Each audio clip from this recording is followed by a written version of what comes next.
What's up, everybody? Thanks for watching Model Aviator. I'm Adam, and this week it's time for another Model Aviator Challenge. These things are always fun. We got a few more pilots involved this time, which is always cool. And there's some educational value to this challenge, I think. We'll talk about that after the challenge for a minute. But for now, we're going to get right to the field and get right to it. When we get there, you'll meet the pilots involved. You'll see the poor airplane we're going to be using, and we'll tell you what kind of shenanigans we're going to get into with it. Check it out. Alright, so it's Model Aviator Challenge time again, and we're going to do it with a bunch of my friends. I have got to my right, Buddy Steve. This tall guy here is Ryan, and I think you guys have met Dustin before. And we're going to see if we can't get in trouble with the FMS Explorer. Now we've got our flanker tanker anime chick on there for good luck, so we got a little nose art. Hopefully we won't break this. So these guys have no idea what we're going to do. How worried are you? I'm not in it, so. Not my airplane. Okay, all right, fair enough. So we've all got some experience flying airplanes that are ill handling, right?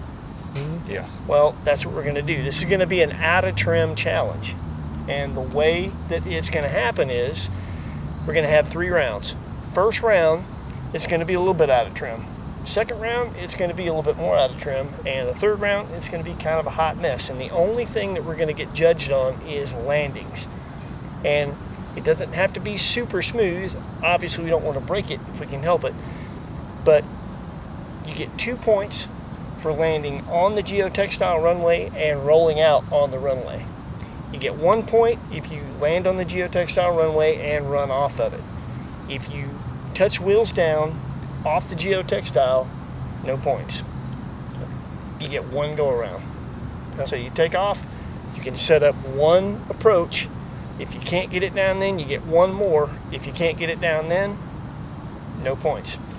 And what we're going to do is, if we've got a tie by the last round, I'm going to have Scott judge the last landing, and whoever has the best successful last landing is going to be the winner.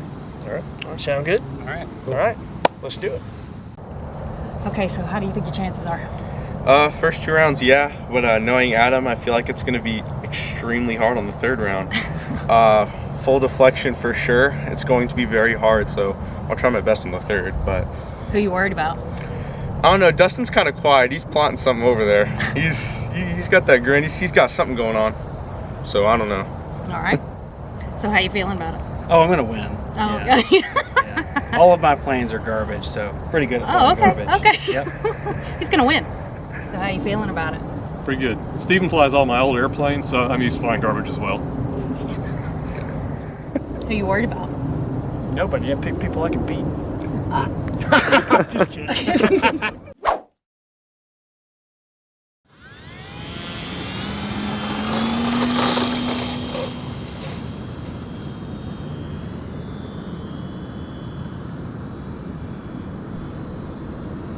In round 1, we've got the aileron and elevator trim off, but we didn't mess with the rudder.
The interesting thing about flying like this is at speed, you can kind of figure things out, but when you slow down to land, it gets a lot sketchier. It's a lot harder once you get the plane slow.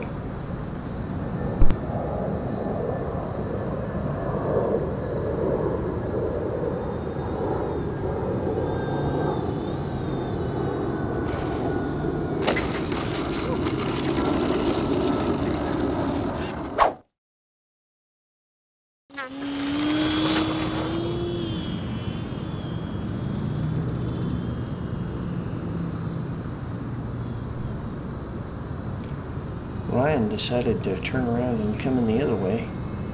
Worked out for him.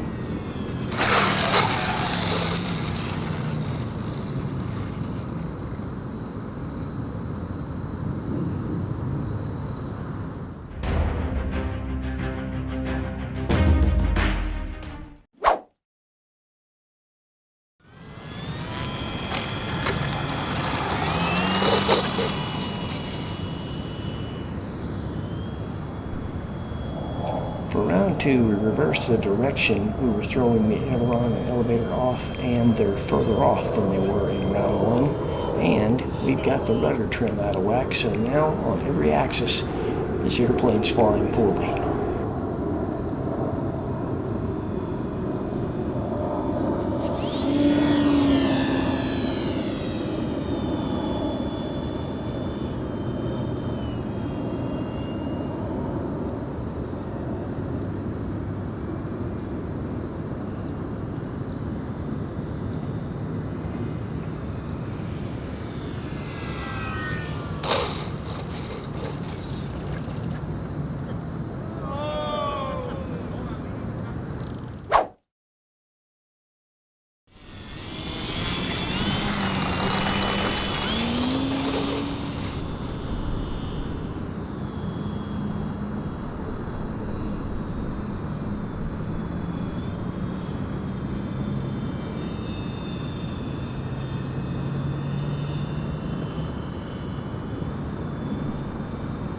Keep in mind, we're only judging the wheels touching the geotextile and where they end up, not how smooth the landing is.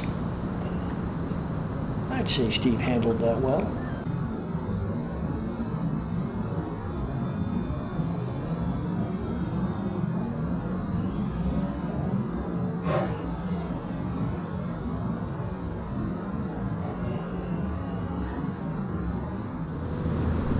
So, what the hell is that? So Adam, you may see that as a failure, but I see it as a strategy. I damage the plane good enough that no one else can fly it well, I may have a chance. It's a strategy, I'll give you that. I told you I'm going to win. And you did get a point. You did hit the geo. That's what I think. Sounds good to me.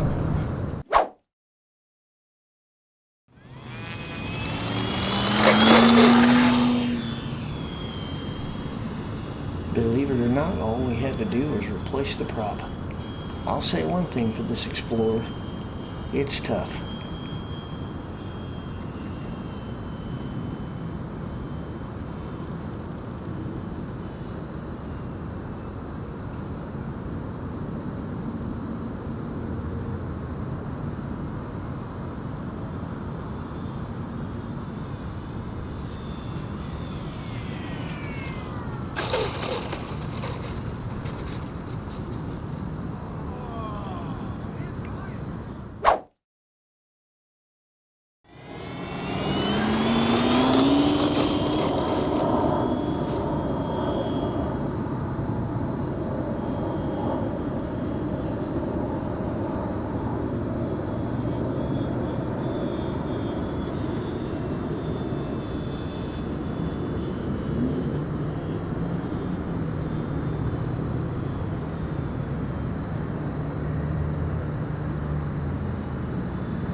And for the final round, the trim's off even more on every axis.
So we had fun. That was interesting. Everybody flew really well, but Ryan flew a little better than the rest of us. So obviously Ryan Young Ace Elmore here gets the win, but Dustin here came up with a really good idea. We haven't quite pegged the trims out yet, so we're going to do that and see what happens.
count?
Nobody in the challenge earned quite as many style points as our buddy Steve did, and he's about to top that with the quote of the day.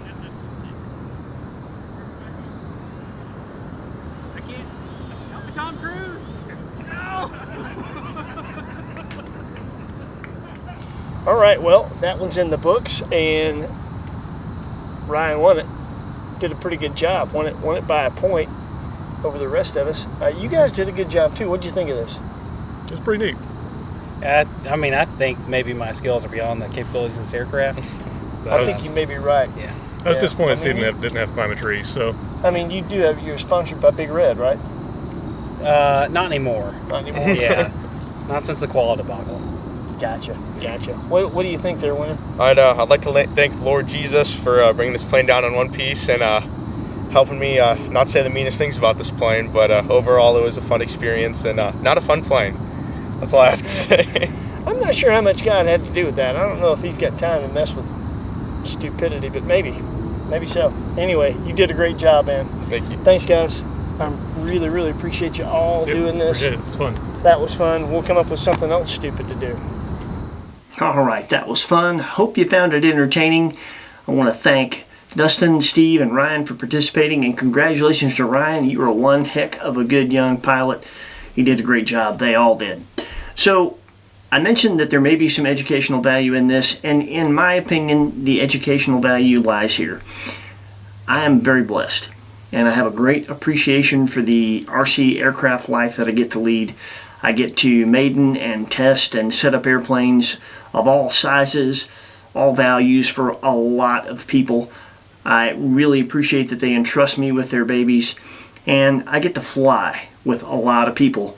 And so consequently, flying with all the people that I do, flying all the airplanes that I've been blessed enough to fly, occasionally something goes wrong. Whether it's a locked up servo, a clevis that comes loose, a battery tray that slides all the way to the back and makes the airplane crazy tail heavy. I've had elevators lock up, I've had a rudder rip half off, I've had an entire one side of a horizontal rip off. Things happen. And when they do, I've got a pretty good track record. I can't say that I've saved everything, but I've saved most of the airplanes that I've had an issue with in the air. Those in-flight emergencies, that unexpected stuff, I've been able to get it down. And you have to understand that what we did today, it's not the first time I've done stuff like this.